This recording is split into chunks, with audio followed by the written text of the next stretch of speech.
ನನಗಿನ್ನೂ ಚೆನ್ನಾಗಿ ನೆನಪಿದೆ. ನಾವು ಚಿಕ್ಕವರಿರಬೇಕಾದ್ರೆ ಪ್ರತಿ ಶನಿವಾರ ಮಾತ್ರನೇ ಈ ರೊಟ್ಟಿನ ನಮ್ಮ ಮನೇಲಿ ಮಾಡ್ತಾಯಿದ್ರು. ಅದು ಯಾಕೆ ಅಂತ ಗೊತ್ತಿಲ್ಲ. ನಮಗೆ ಮಾರ್ನಿಂಗ್ ಕ್ಲಾಸ್ ಇರ್ತಾಯಿತ್ತು ಶನಿವಾರ ಟೈಮಲ್ಲಿ.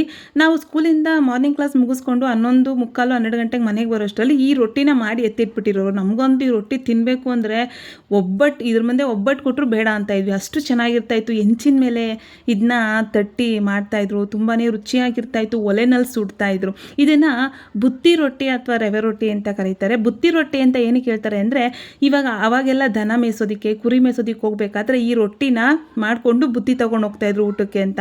ಈ ರೊಟ್ಟಿ ಬಂದು 2 ದಿನ ಇಟ್ಟರೂ ಏನೂ ಆಗಲ್ಲ, ಅಷ್ಟು ಚೆನ್ನಾಗಿರುತ್ತೆ. ನಾವು ಅಷ್ಟೇ ಹೊರಗಡೆ ಲಾಂಗ್ ಡ್ರೈವ್ ಏನಾದರೂ ಹೋಗಬೇಕಾದ್ರೆ, ಅಕಸ್ಮಾತ್ ಏನಾದರೂ ತಿರುಪತಿಯಲ್ಲೆಲ್ಲ ಹೋಗಬೇಕಾದ್ರೆ ನಾವು ಜಾಸ್ತಿ ಇದನ್ನೇ ಮಾಡ್ಕೊಂಡು ಹೋಗ್ತಾ ಇದ್ದಿದ್ದು, ಚೆನ್ನಾಗಿರುತ್ತೆ ಅಂತ. Welcome back to my YouTube channel Kannadathi Kairuchi 24. ನಾನಿವತ್ತು ಈ ರೊಟ್ಟಿನ ಮಾಡ್ತಾ ಇರೋದು ವಿಜಯ್ ಗೋಲ್ಡ್ ಅವರ ಬಾಂಬೆ ರವೆಯಿಂದ. ನಾನು ಬಿಗ್ ಬ್ಯಾಸ್ಕೆಟ್ ಕಡೆಯವರಿಂದ ವಿಜಯ್ ಗೋಲ್ಡ್ ಅವರ ಬಾಂಬೆ ರವೆನ ಆರ್ಡರ್ ಮಾಡ್ಕೊಂಡಿದ್ದೆ. ಸೊ ಇವತ್ತು ನಾನು ವಿಜಯ್ ಗೋಲ್ಡ್ ಅವರ ಬಾಂಬೆ ರವೆನ ಯೂಸ್ ಮಾಡಿಕೊಂಡು ಹೇಗೆ ರವೆ ರೊಟ್ಟಿ ಅಥವಾ ಬುತ್ತಿ ರೊಟ್ಟಿನ ಮಾಡೋದು ಅಂತ ತಿಳಿಸ್ಕೊಡ್ತೀನಿ ಬನ್ನಿ. ಇಲ್ಲಿ ಒಂದು ಬೌಲ್ಗೆ ಅರ್ಧ kg ಆಗುವಷ್ಟು ಇಲ್ಲಿ ನಾನು ಬಾಂಬೆ ರವೆನ ಸೇರಿಸ್ಕೊತಾ ಇದ್ದೀನಿ. ಬಾಂಬೆ ರವೆ ಅಂದರೆ ಮೀಡಿಯಮ್ ರವೆ, ಚಿರೋಟಿ ರವೆ, ಹಾಗೆ ಇದು ಬನ್ಸಿ ರವೆ ಅಂತಿರುತ್ತಲ್ಲ, ಇದು ಮೀಡಿಯಮ್ ರವೆ. ಇಲ್ಲಿ ನೋಡಿ ಒಂದು ಅರ್ಧ kg ಅಷ್ಟು ರವೆನ ಹಾಕ್ಕೊಂಡಿದ್ದೀನಿ. ಹಾಗೆ ಚಿಕ್ಕದು ಪೀಸಾಗಿ ಕಟ್ ಮಾಡ್ಕೊಂಡಿರೋಂಥ 2 ಮೀಡಿಯಮ್ ಸೈಜ್ ಈರುಳ್ಳಿ, ಹಾಗೆ ಒಂದು ದಪ್ಪು ಕ್ಯಾರೆಟ್ನ ಈ ಥರ ತುರಿದು ಹಾಕ್ಕೊತಾ ಇದ್ದೀನಿ. ಇದಕ್ಕೆ ಸ್ವಲ್ಪ ಸಬ್ಸಿಗೆ ಸೊಪ್ಪನ್ನು ಕೂಡ ಒಂದು ಅರ್ಧ ಕಟ್ಟು ಫ್ರೆಶ್ ಆಗಿರುವಂಥ ಸಬ್ಸಿಗೆ ಸೊಪ್ಪು ಹಾಕ್ಕೊತಾ ಇದ್ದೀನಿ. ಇಲ್ಲಿ ಒಂದು ಅರ್ಧ ಹೋಳು ಹಸಿ ತೆಂಗಿನಕಾಯಿ ತುರಿನ ಸೇರಿಸ್ಕೊತಾ ಇದ್ದೀನಿ. ಇಲ್ಲಿ ನೋಡಿ ಖಾರಕ್ಕೆ ನಿಮ್ಗೆ ಎಷ್ಟು ಬೇಕೋ ಅಷ್ಟು ಹಸಿಮೆಣಸಿನ್ಕಾಯಿಯಲ್ಲಿ ಸೇರಿಸ್ಕೊತಾ ಇದ್ದೀನಿ. ಇಲ್ಲಿ ರುಚಿಗೆ ತಕ್ಕಷ್ಟು ಉಪ್ಪು ಹಾಗೆ ಜೀರಿಗೆನೂ ಕೂಡ ಇಲ್ಲಿ ಸೇರಿಸ್ಕೊತಾ ಇದ್ದೀನಿ. ನೋಡಿ, ಜೀರಿಗೆನ ಸ್ವಲ್ಪ ಜಾಸ್ತಿನೇ ಹಾಕ್ಕೊಳ್ಳಿ, ಚೆನ್ನಾಗಿರುತ್ತೆ. ಈ ಟೈಮಲ್ಲಿ ನಿಮ್ಗೆ ಎಷ್ಟು ಬೇಕೋ ಅಷ್ಟು ಉಪ್ಪು ರುಚಿಗೆ ನೋಡಿಕೊಂಡು ಉಪ್ಪನ್ನು ಕೂಡ ಇಲ್ಲಿ ಸೇರಿಸ್ಕೊಂಡು ಫಸ್ಟು ನೀಟಾಗಿ ಡ್ರೈ ಮಿಕ್ಸ್ನ ಮಾಡ್ಕೊತಾ ಇದ್ದೀನಿ. ಓಕೆನಾ? ನೋಡಿ, ಇಲ್ಲಿ ನೀಟಾಗಿ ಇದನ್ನು ಒಂದು ಮಿಕ್ಸ್ ಮಾಡ್ಕೊಂಡ್ಮೇಲೆ ಸ್ವಲ್ಪನೇ ನೀರನ್ನು ಸೇರಿಸ್ಕೊಂಡು ಇದನ್ನು ಚಪಾತಿ ಹಿಟ್ಟಿನ ಅದಕ್ಕೆ ಕಲಿಸ್ಕೋಬೇಕು. ಓಕೆನಾ? ಯಾಕಂದರೆ ರವೆ ನೆನಿಬೇಕು. ಅಲ್ಲಿವರೆಗೂ ಒಂದು ಸ್ವಲ್ಪ ನೀರು ಹಾಕ್ಕೊಂಡು ಕಲಿಸ್ಕೊಳ್ಳೋದ್ರಿಂದ ರವೆ ಕ್ಲೀನಾಗಿ ನೆಂತ್ಕೊಳ್ಳುತ್ತೆ, ಅರಳ್ಕೊಳ್ಳುತ್ತೆ. ಓಕೆನಾ? ಇಲ್ಲಿ ನೋಡಿ, ನಾನು ನೀಟಾಗಿ ಈ ಥರ ಮಿಕ್ಸ್ ಮಾಡ್ಕೊತಾ ಇದ್ದೀನಿ. ನಿಜವಾಗ್ಲೂ ಇದನ್ನು ನಾನು ಮಾಡ್ತಾಯಿದ್ದೆ. ನನಗೆ 90s ಕಿಡ್ಸ್ಗೆಲ್ಲ ಗೊತ್ತಿರ್ಬೋದು. ನಾನು ಚೈಲ್ಡ್ಹುಡ್ ಮೆಮೊರಿ ನನಗೆ ಜ್ಞಾಪಕ ಬರ್ತಿದೆ. ನಮ್ಮ ಸೋದರತ್ತೆ ಇದನ್ನು ನಮ್ಮ ಮನೇಲಿ ದೊಡ್ಡ ಹೆಂಚಿತ್ತು, ಒಲೆ ಮೇಲೆ ಇಟ್ಬಿಟ್ಟು ಇದನ್ನು ಪ್ರತಿ ಶನಿವಾರ ಈ ರೊಟ್ಟಿ ಮಾಡೋರು.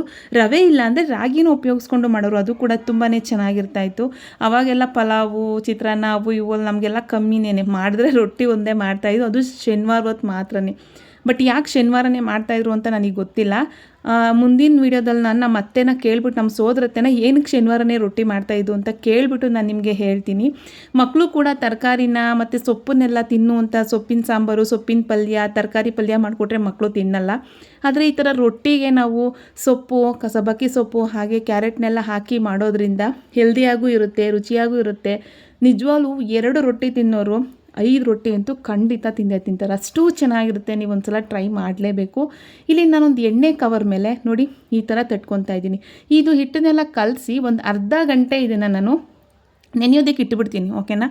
ಎಲ್ಲ ಒಂದು ಅರ್ಧ ಗಂಟೆ ಆದಮೇಲೆ ಇಲ್ಲಿ ನೋಡಿ, ಒಂದೊಂದು ಚಪಾತಿ ಉಂಡೆಗಿಂತ ಸ್ವಲ್ಪ ದಪ್ಪ ಉಂಡೆನ ತೊಗೊಂಡು ಇಲ್ಲಿ ಎಣ್ಣೆ ಕವರ್ ಮೇಲೆ ನಿಮಗೆ ಎಷ್ಟು ತೆಳ್ಳಗೆ ಬೇಕೋ ಅಷ್ಟು ತೆಳ್ಳಗೆ ಇದನ್ನು ತಟ್ಕೊಳ್ಳಿ, ಏನೂ ಆಗೋಲ್ಲ. ಓಕೆನಾ? ನೋಡಿ, ಎಷ್ಟು ತೆಳ್ಳಗೆ ಬೇಕಾದ್ರೂ ತಟ್ಕೊಂಡು ಇದೊಂಚೂರು ಹರಿಯಲ್ಲ, ಕೀಳಲ್ಲ, ಅಷ್ಟು ಚೆನ್ನಾಗಿ ಬರುತ್ತೆ. ಟೇಸ್ಟು ಕೂಡ ತುಂಬಾ ಅದ್ಭುತವಾಗಿರುತ್ತೆ. ಒಂದು ಸಲ ನೀವು ಟ್ರೈ ಮಾಡಲೇಬೇಕು. ನೀವು ಟ್ರೈ ಮಾಡಿದ್ರಲ್ವ ಗೊತ್ತಾಗೋದು ಹೇಗಿರುತ್ತೆ, ಹೇಗೆ ಬರುತ್ತೆ ಅಂತ. ಇಲ್ಲಿ ಒಂದು ಕಡೆ ಕಾವಲಿನ ಕಾಯೋದಕ್ಕಿಟ್ಟು ಸ್ವಲ್ಪ ಎಣ್ಣೆ, ತುಪ್ಪ, ಬೆಣ್ಣೆ ಏನಾದರೂ ಸೇರಿಸ್ಕೊಂಡು ಇಲ್ಲಿ ನಾವು ತಟ್ಕೊಂಡಿರೋವಂಥ ರೊಟ್ಟಿನ ನೋಡಿ ಇದ್ರ ಮೇಲೆ ಹಾಕ್ಕೊತಾ ಇದ್ದೀನಿ.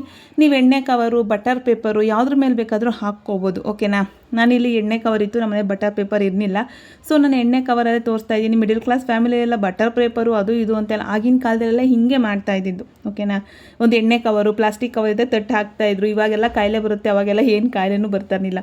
ಇಲ್ಲಿ 2 ಕಡೆ ಎಣ್ಣೆ, ತುಪ್ಪ, ಬೆಣ್ಣೆ ಏನಾದರೂ ಹಾಕ್ಕೊಂಡು 2 ಕಡೆ ನೋಡಿ ಮೀಡಿಯಮಾಗಿ ಈ ಥರ ಬೇಯಿಸ್ಕೊಂಡು ತಗೊಂಡ್ರೆ ಸಖತ್ತು ಟೇಸ್ಟಿಯಾಗಿರೋಂಥ, ತುಂಬಾ ರುಚಿಯಾಗಿರುವಂಥ, ಅದ್ಭುತವಾಗಿರೋವಂಥ, ನಿಜವಾಗ್ಲೂ ನಂಗೆ ಇವಾಗಲೂ ಬಾಯಿ ನೀರು ಬರ್ತಿದೆ. ಅಷ್ಟು ಸಕ್ಕತ್ತಾಗಿರೋವಂಥ ಈ ಬುತ್ತಿ ರೊಟ್ಟಿ ಅಥವಾ ರವೆ ರೊಟ್ಟಿ ರೆಡಿಯಾಗುತ್ತೆ. ನಿಜವಾಗ್ಲೂ ಇದನ್ನು ಹೊರಗಡೆ ಸೈಡ್ ನಾವು ಮಾಡ್ಕೊಂಡು ತೊಗೊಂಡೊಂಟುಬಿಟ್ರೆ ಎಷ್ಟು ರೊಟ್ಟಿ ತಿಂತೀವಿ ಅಂತಲೇ ಗೊತ್ತಾಗಲ್ಲ, ಅಷ್ಟು ಚೆನ್ನಾಗಿರುತ್ತೆ. ವಿಡಿಯೋ ಯಾರಿಗೆಲ್ಲ ಇಷ್ಟ ಆಯಿತು ಲೈಕ್ ಮಾಡಿ, ಶೇರ್ ಮಾಡಿ, ಕಮೆಂಟ್ ಮಾಡಿ. ಹಾಗೆ ಪಕ್ಕದಲ್ಲಿರುವಂಥ ಬೆಲ್ ಐಕನ್ನ ಕ್ಲಿಕ್ ಮಾಡಿದ್ರೆ ನಾನು ಯಾವುದೇ ವಿಡಿಯೋ ಹಾಕಿದ್ರೆ ಫಸ್ಟ್ ನೋಟಿಫಿಕೇಷನ್ ನಿಮಗೆ ಬಂದು ಸೇರುತ್ತೆ. ವಿಡಿಯೋ ನೋಡಿದ್ದಕ್ಕಾಗಿ ಧನ್ಯವಾದಗಳು. Thank you so much. Love you all ಅಂತ ಹೇಳ್ತಾ ವಿಡಿಯೋನ ಇಲ್ಲಿಗೆ ಮುಗಿಸ್ತಾ ಇದ್ದೀನಿ. ನೋಡಿ ಎಷ್ಟು ಸಾಫ್ಟಾಗಿದೆ, ನಾನು ಕಟ್ ಮಾಡಿ ತೋರಿಸ್ತಾ ಇದ್ದೀನಿ. ನೀವು ಒಂದು ಸಲ ಟ್ರೈ ಮಾಡಿ ಹೇಗೆ ಬಂತು ಅಂತ ನಾನು ಕಮೆಂಟ್ ಸೆಕ್ಷನಲ್ಲಿ ತಪ್ಪದೆ ಕಮೆಂಟ್ ಮಾಡೋದು ಮಾತ್ರ ಮರಿಬೇಡಿ ಪ್ಲೀಸ್. ಓಕೆನಾ? ಒಳ್ಳೆ ಸಪೋರ್ಟ್ ಮಾಡ್ತಾಯಿದ್ದೀರಾ. Thank you so much. Love you all. Take care. Bye.